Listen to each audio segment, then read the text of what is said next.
భూమన కరుణాకర్ రెడ్డి మాజీ TTD chairman comments. BR Naidu ప్రవర్తన చాలా అభ్యంతరకరంగా ఉంది. అడిషనల్ ఈవో తండ్రి పెద్ద కర్మ క్రియల్లో చైర్మన్ తప్పు చేశారు. ఆలయ బొక్కసం సంరక్షకులు గురురాజస్వామి అడిషనల్ ఈవోకు పరివట్టం కట్టారు. ఇది ఆలయ రంగనాయకుల మండపంలోనో బంగారు వాకిలి వద్దనో ప్రత్యేక రోజుల్లో నిర్వహించే సంప్రదాయం. వేద ఆశీర్వచనం ఆలయంలో మాత్రమే చేయాలి. పట్టు వస్త్రం కప్పడం ఏంటి? పెద్ద కర్మ కార్యక్రమంలో శ్రీవారి పరివట్టం కట్టడం ఏంటి? శ్రీవారి తీర్థ ప్రసాదాలు అందజేయడం ఏంటి? శ్రీవారి ఆలయ ఆచారాలను మంటగలపడమే ధ్యేయంగా బిఆర్ నాయుడు ప్రవర్తిస్తున్నారు. వెంకటేశ్వర స్వామి ఆలయ పాలక మండలి అధ్యక్షులైన బిఆర్ నాయుడు గారి ప్రవర్తన చాలా అభ్యంతరకరంగా ఉన్నది. నేను గతంలో కూడా కొన్ని చెబితే వారు సరిదిద్దుకోకుండా ఎంతసేపు నన్ను వ్యక్తిగతంగా దాడి చేయటానికే ఆయన తన సమయాన్నంతా కూడా వాడుతున్నారు. నేను ఏ రోజు కూడా ఆయన మీద వ్యక్తిగత ద్వేషంతో మాట్లాడుతున్నటువంటి సందర్భం ఒకటి కూడా లేదు. ఆయన నేను ఒక్క తప్పు కూడా చేయలేదు, టీటీడీలో అత్యద్భుతంగా మా పాలన నిర్వహింపబడుతోంది అనే ఆయన నిరంతరము మీలాంటి పెద్దలతో అందరితో కూడా ఆయన చెబుతూ ఉంటారు. ఓ 12-13 రోజుల క్రితం గౌరవనీయ అడిషనల్ ఈవో వెంకయ్య చౌదరి గారి తండ్రి గారైన చలమయ్య గారు పరమపదించటం జరిగింది. అందరికీ తెలిసిన విషయం. పాపం వారికి బ్రహ్మోత్సవాలలో పాల్గొనేటువంటి అవకాశం కూడా తద్వారా పోవటం చాలా బాధ కలిగించే విషయం. వారి తండ్రి గారి శ్రాద్ధ కర్మక్రియల రోజున బిఆర్ నాయుడు గారు ఏం చేశారు అన్నది వారి టీవీలోనే వచ్చినటువంటి విషయాన్ని ఇప్పుడు మీకు చూపిస్తాను. నేను పరామర్శించారు టీటీడీ చైర్మన్ బిఆర్ నాయుడు. ఇటీవలే వెంకయ్య చౌదరి తండ్రి చిరుమామిళ్ల చలమయ్య అనారోగ్యంతో చనిపోయారు. ఆయన పెద్ద కర్మ కార్యక్రమంలో పాల్గొనేందుకు పల్నాడు జిల్లా మాచర్లకు ఇచ్చేశారు బిఆర్ నాయుడు. చలమయ్య చిత్రపటానికి పూలమాలలు వేసి నివాళులర్పించారు. టీటీడీ చైర్మన్ తో పాటు పాలక మండలి సభ్యులు, పలువురు అధికారులు వెంకయ్య చౌదరిని పరామర్శించిన వారిలో ఉన్నారు.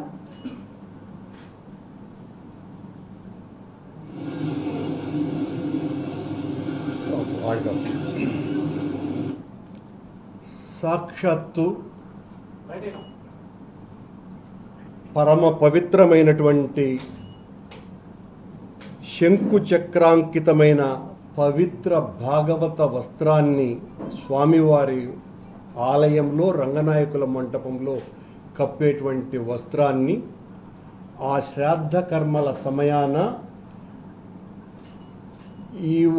అడిషనల్ ఈవో వెంకయ్య చౌదరి గారికి కప్పటం కాకుండా సాక్షాత్తు స్వామివారి తిరువాభరణాల అంటే నిత్యము స్వామివారికి తొడిగేటువంటి ఆభరణాల బొక్కసం సంరక్షకుడైన గురురాజస్వామి అక్కడ స్వామివారి లడ్డు ప్రసాదాలను పట్టుకొని పరివట్టం కట్టటం, ఎవరికి? అడిషనల్ ఈవో గారికి పరివట్టం కట్టి వేద పండితుల చేత అత్యంత పవిత్రమైన రంగనాయకుల మండపంలో ఏ వేదాశీర్వచనమైతే చేస్తారో, ప్రత్యేకించి దేవాలయానికి మాత్రమే ప్రత్యేకమైనటువంటి ఆ వేదాశీర్వచనాన్ని అడిషనల్ ఈవో వెంకయ్య చౌదరి గారికి ఆ రకంగా పరివట్టం కట్టడం అన్నది ఉత్సవానంతరం రంగనాయకుల మంటపంలో కానీ బంగారు వాకిలిలో కానీ ఆలయ అధికారులు ఎవరైనా ఉంటే వారికి లేదా చైర్మన్కు లేదా వాళ్ళకంటే ముందు జియర్ స్వాములకు పరివట్టం కడతారు. పరివట్టం అంటేనే అత్యంత పవిత్రమైనటువంటి విషయం. అది కూడా రంగనాయకుల మంటపంలోనో బంగారు వాకిలిలోనో కట్టేటువంటి పరివట్టాన్ని కట్టి శ్రీవారి ప్రసాదాల్ని శ్రాద్ధ కర్మల రోజున ఆ పవిత్ర వస్త్రాన్ని కప్పి, అది కూడా బొక్కసం ఇన్ఛార్జ్ స్వామివారి నగలని పరిరక్షించేటువంటి బొక్కసం ఇన్ఛార్జ్ పర్యవేక్షణలో ఒకసారి ఇలా ఆశీర్వాదం కూడా చూపించమని ఆకారంలో ఉంది. కార్యక్రమంలో పాల్గొనేందుకు పల్నాడు జిల్లా మాచర్లకు విచ్చేశారు బిఆర్ నాయుడు. చలమయ్య చిత్రపటానికి పూలమాలలు వేసి నివాళులర్పించారు. టీటీడీ చైర్మన్ తో పాటు పాలక మండలి సభ్యులు, పలువురు అధికారులు వెంకయ్య చౌదరిని పరామర్శించిన వారిలో ఉన్నారు.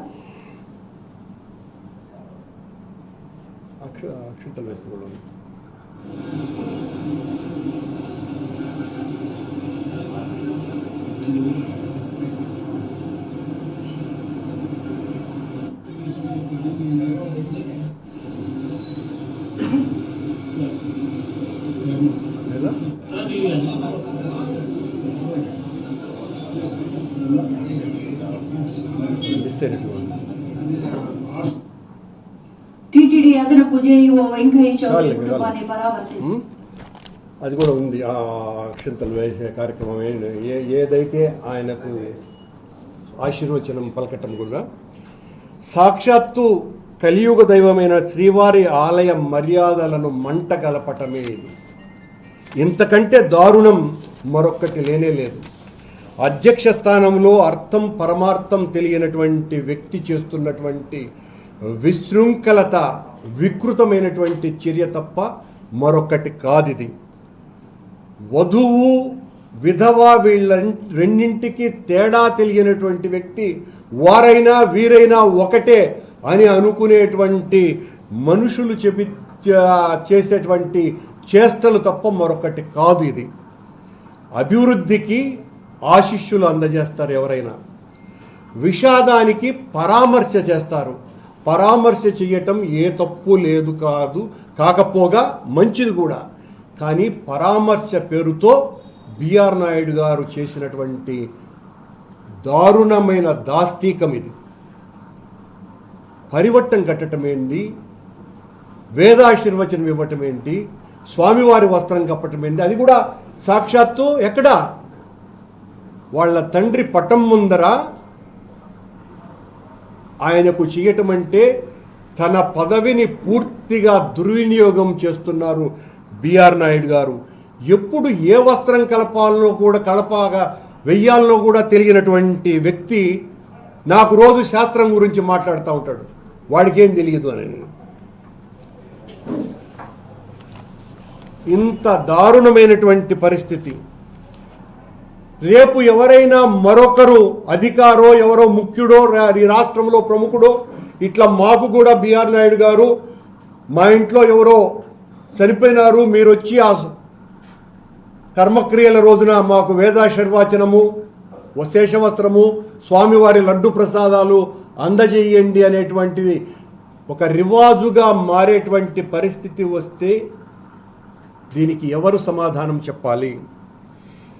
ఏటి సూతకం ఉన్నటువంటి అదనపు ఈవోకి, ఏటి సూతకం ఉన్నటువంటి అదనపు ఈవో గారికి వేద ఆశీర్వచనం, అది కూడా స్వామివారి వేద పారాయణదారుల చేత సాక్షాత్తు స్వామివారి తిరువాభరణాల సంరక్షకుని చేతుల మీదుగా లడ్డు ప్రసాదాలు అందజేస్తూ వాటిల్ని ఇవ్వటం అన్నది తీవ్రమైన అభ్యంతరకరం.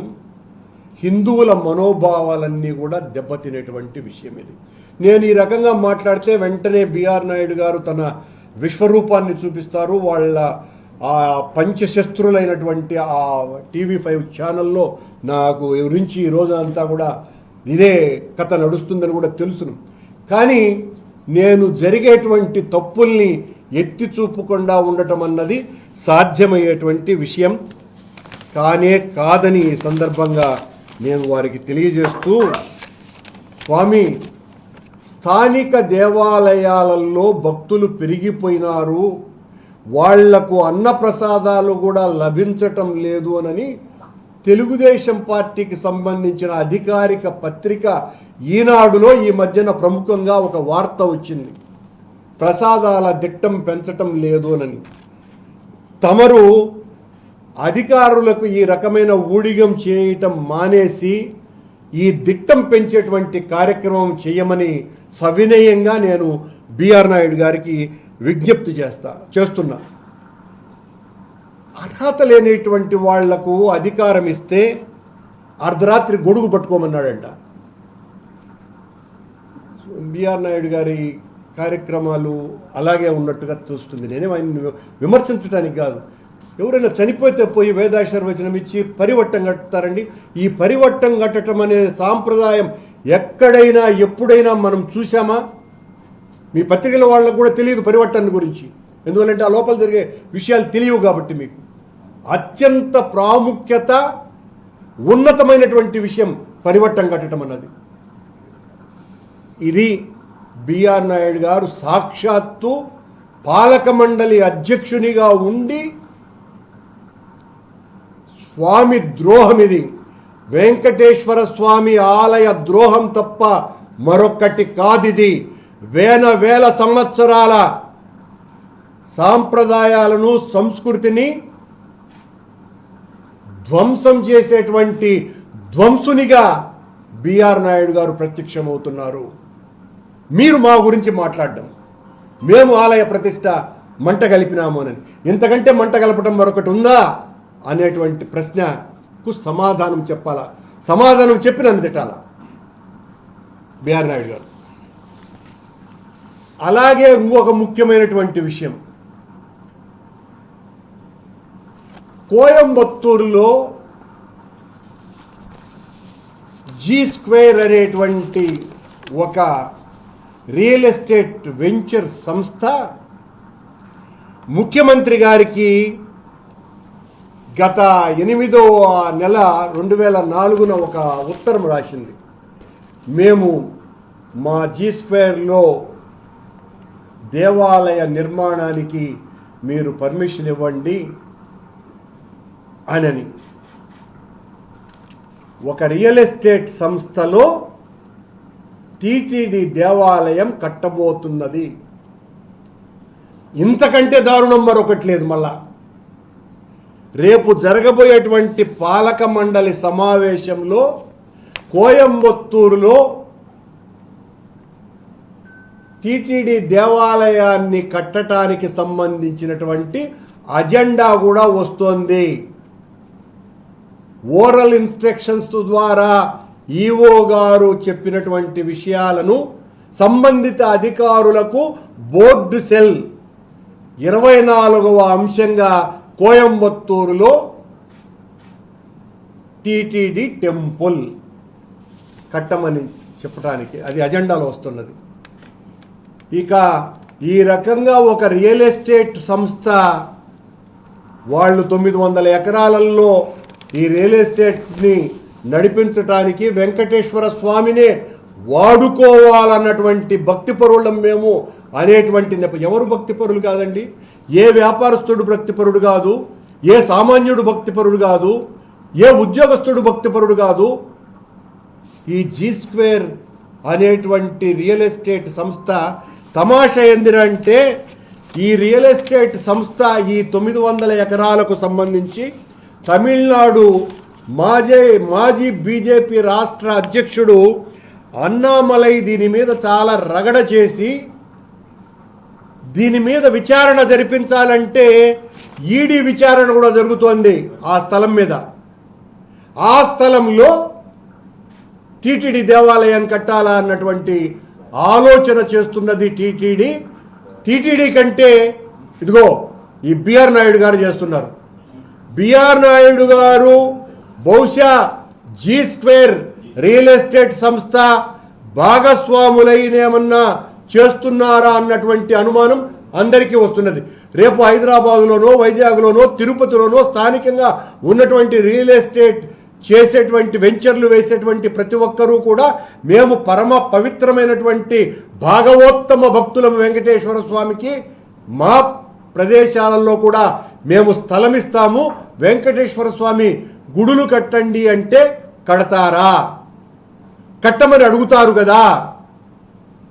దీనికి సాక్షాత్తు సీఎం కార్యాలయమే ఎలా అనుమతులు ఇవ్వమని చెబుతుంది? బిఆర్ నాయుడు గారి యొక్క ఆంతర్యం ఏంటి అన్నది బయటికి రావాలా? ఆయన ఒకవేళ మేము అజెండాలో లేదు అనేటువంటి విషయం వచ్చినప్పుడు నేను అసలు కాగితం బయటికి తీస్తా, ఉంది అనేటువంటి విషయం. ఇప్పుడు ఎందుకులేండి. ఇది పరిస్థితి. మూడవ అంశం, బ్రహ్మోత్సవాలను అత్యద్భుతంగా నిర్వహించినందుకు టీటీడీ పాలక మండలిని, అధికారులని ఏదో మొదటిసారిగానే అత్యద్భుతమైనటువంటి నిర్వహణ జరిగినట్టుగా బ్రహ్మోత్సవాలను ముఖ్యమంత్రి చంద్రబాబు నాయుడు గారు ఒక పెద్ద సందేశం ఇచ్చినారు. కానీ చరిత్రలో ఎప్పుడు ఎక్కడ మన తిరుపతి ఆలయ చరిత్రలో బ్రహ్మోత్సవాల సమయాలలో తొక్కిసలాటలు జరిగినటువంటి సందర్భం ఏనాడు లేకపోగా అత్యంత నిష్ణాతులైనటువంటి ఉద్యోగస్తుల యొక్క కార్యాచరణ ఫలితంగా ప్రతి సంవత్సరము కూడా అవి విజయవంతం అవుతూనే ఉంటాయి. మేమెప్పుడూ కూడా మా పాలనలో బ్రహ్మోత్సవాలు అత్యద్భుతంగా నిర్వహించేసినాము అని దేవుడు జరుపుకునేటువంటి ఉత్సవాలవి, ఆయన చేసుకునేటువంటి ఉత్సవాలవి. వాటిల్ని కూడా మా పాలనలో అత్యద్భుతంగా నిర్వహించినారు అనేటువంటిది. నిజానికి గరుడ సేవ రోజున బిఆర్ నాయుడు గారి సైన్యం దాదాపు 500 మంది వాహన సేవ ముందర కిటకిటలాడుతూ ఉంటే, ముందు రోజున, రెండవ రోజున ఉంటే ఈవో గారు చాలా తీక్షణమైనటువంటి కోపం ప్రదర్శించిన సంఘటన జరిగిందా లేదా? మరుసటి రోజు ఉదయం వాహన సేవలో బిఆర్ నాయుడు గారు మాయమైపోయిన మాట నిజమా కాదా? ఆ తరువాతనే కాస్త జాగ్రత్త వహించిన మాట వాస్తవమా కాదా? బ్రహ్మోత్సవాలలో గరుడ సేవ రోజున అలిపిరి దగ్గర నుంచి చెక్ పాయింట్ దగ్గర నుంచి మొత్తం తిరుచానూరు వరకు గరుడ వారధితో సహా వాహనాలను అసలు ప్రవేశమే లేకుండా చేసి భక్తులను నియంత్రించినారా లేదా? భక్తులను నియంత్రించి బ్రహ్మోత్సవాలు ఘనంగా జరిపినాము అని చెప్పుకుంటే అది ఎలా క్రెడిట్ అవుతుంది? దానికి సమాధానం చెప్పాలి కదా. అలాగే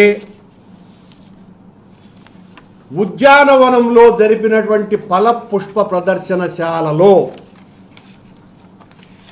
సాల్వా శరభ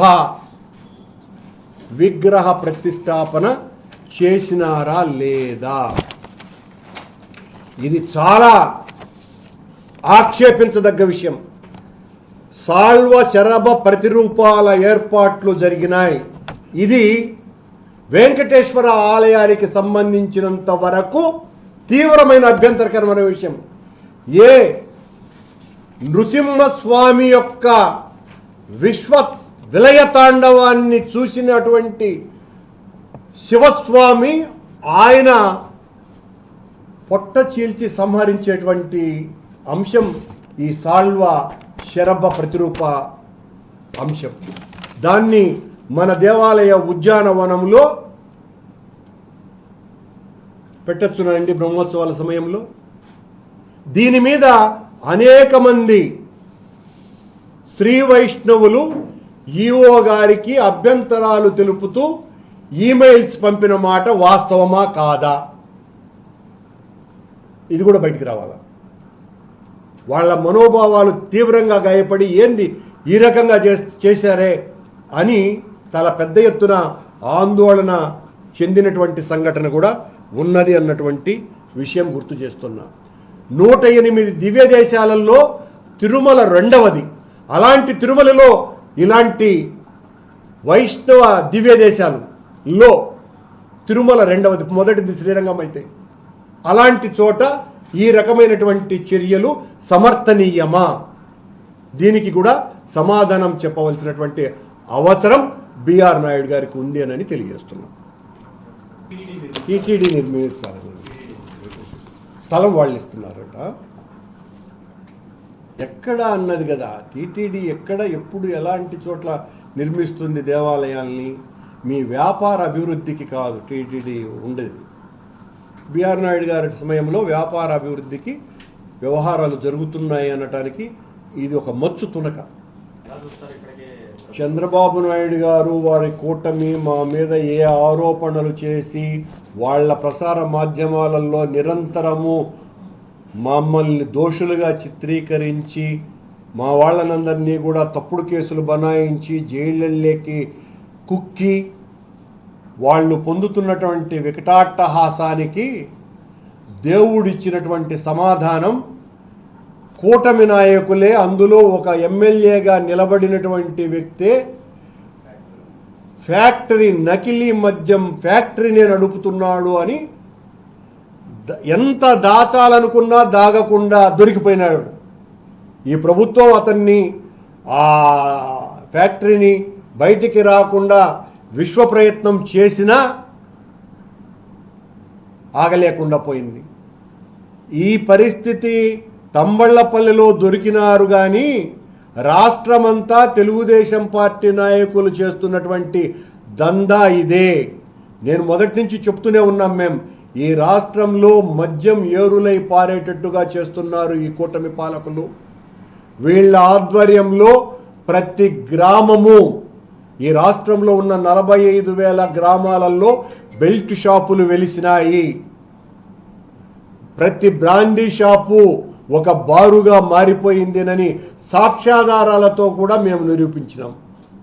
అక్కడ అమ్మేటువంటిది 50% పైగా ఇదిగో ఈ జయచంద్రారెడ్డి లాంటి వాళ్ళు అమ్మినటువంటి కల్తీ మద్యంతోమే అక్కడ దొరుకుతోంది. బ్రాండెడ్ ముద్రలు వేసినటువంటి కల్తీ మద్యం కూటమి ప్రభుత్వంలో ఓ సముద్రంలాగా నిండిపోయి ఉన్నది. బ్రాందీ షాపుల నిండా గోదావరికి వరదలు వచ్చినట్టుగా బ్రాందీ బాటళ్లలో కల్తీ మద్యం కూర్చేస్తున్నారు అన్నటువంటి విషయం అందరికీ స్పష్టంగా తెలిసిపోయింది. పట్టుకున్నదే మేము, పట్టుకోనది ఇంకా ప్రతి నియోజకవర్గంలోనూ ఉండాలి. వాళ్ళనందరినీ పట్టుకున్న తర్వాత ఆ మాట అంటే చాలా బాగుంటుంది. పట్టుకోకుండా ఉండలేనంత పరిస్థితి అక్కడ వచ్చింది కాబట్టి దాన్ని ఎంత అదమాలనో అంత అదిమేటువంటి కార్యక్రమాలు చేసిన తర్వాత ఇంకా తప్పని పరిస్థితుల్లో అది దొరికింది. అది కూడా మా వాళ్ళు వైఎస్సీపీకి సంబంధించినటువంటి నాయకులు దాని మీద పెద్ద ఎత్తున గొడవ చేస్తే దొరికినటువంటి విషయం అన్న సంగతిని గుర్తు చేస్తున్నా. ఈ సందర్భంగా ప్రతి నియోజకవర్గంలోనూ కూడా ఇలాంటి small scale industry Telugu Desam Janasena party నాయకులు నడుపుతున్నారు అన్నటువంటి విషయాన్ని చెబుతూ వాళ్ళనందరినీ వెలికి తీసి వాళ్ళనందరి మీద కేసులు పెట్టమని చెప్పండి. అప్పుడు ఖచ్చితంగా కూటమి ప్రభుత్వాన్ని మనస్ఫూర్తిగా అభినందిస్తాం.